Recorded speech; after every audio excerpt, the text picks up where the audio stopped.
শানু মানে তো? হ্যাঁ, সেই শানু। খুব ভালো খেলে কিন্তু ছেলেটা। তোমরা কথা বলো। আয় আয়, কি খবর তোদের? মন একদম ভালো নেই স্যার। কি যে হলো হঠাৎ করে।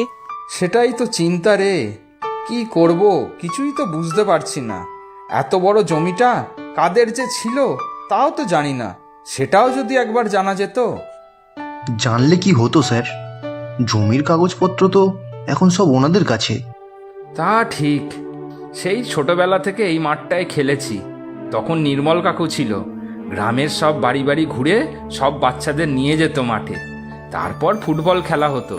খেলার শেষে আবার পাউরুটি আর দুধ সব খরচা করতো নির্মল কাকু। কোথায় তিনি স্যার? অনেক দিন ধরে খোঁজ খবর পাইনি। মেয়ের কাছে চলে গিয়েছিল নির্মল কাকু। জানি না এখন গ্রামের বাড়িতে নাকি মেয়ের কাছে বিদেশে।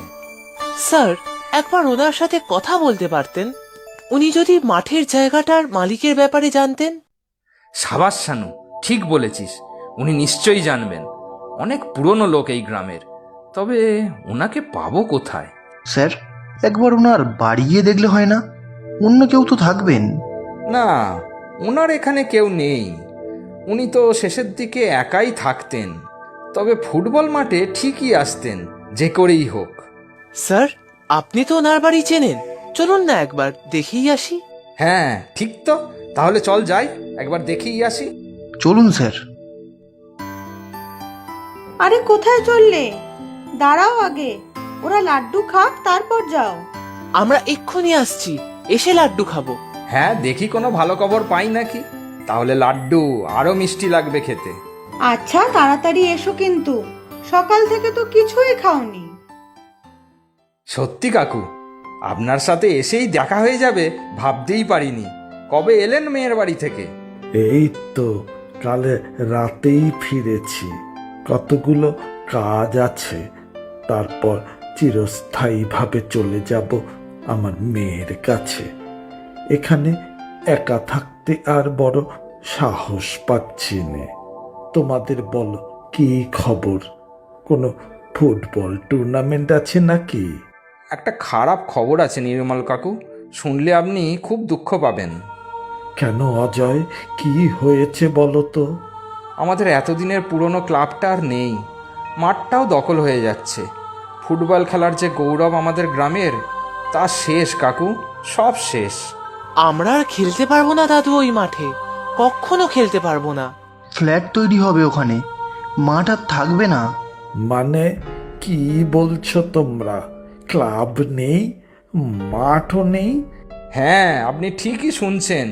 ক্লাব, ফুটবল মাঠ কিছুই থাকবে না। আর আমাদের কিছু করারও নেই। সব কাগজপত্র, জমি সব ওদের। ওদের মানে কাদের? কোন হরিদাস পালরা? তা শান্তিলাল বাবু জমিটা কিনে নিয়েছেন, আর বৈধ নথিপত্রও আছে ওনার কাছে।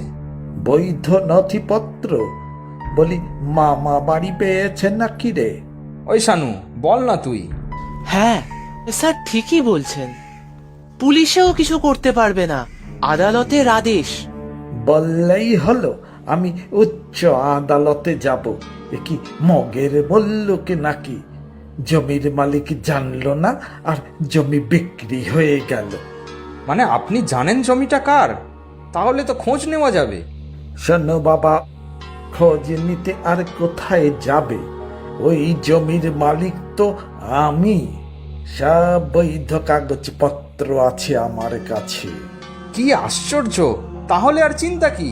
নিশ্চয়ই কোনো জাল উইল বানিয়ে জমিটা বিক্রি করেছে শান্তিলালের কাছে। ইস, তাহলে তো পুলিশে যেতে হয় আমাদের। চলো, আমিও যাব। ওই জমিতে ক্লাব থাকবে, ফুটবল মাঠও থাকবে। আমি ওই সম্পত্তি দান করে দিয়ে যাব এই গ্রামের ক্লাবকে। ট্রাস্টি বানিয়ে দেব, যাতে কেউ বিক্রি করতে না পারে। কিন্তু ক্লাব তো আর নেই, পুরো ভেঙে দিয়েছে। তাতে কি, আবার নতুন করে গড়ব। যা খরচ হয় সব আমি দেব। তাহলে চলুন আমরা থানাতে যাই। হ্যাঁ স্যার, চলুন। তবে তার আগে কাকিমার হাতে লাড্ডু খেয়ে তারপর যাব। ঠিক বলেছিস, আনন্দে আমার মনেও লাড্ডু ফুটছে।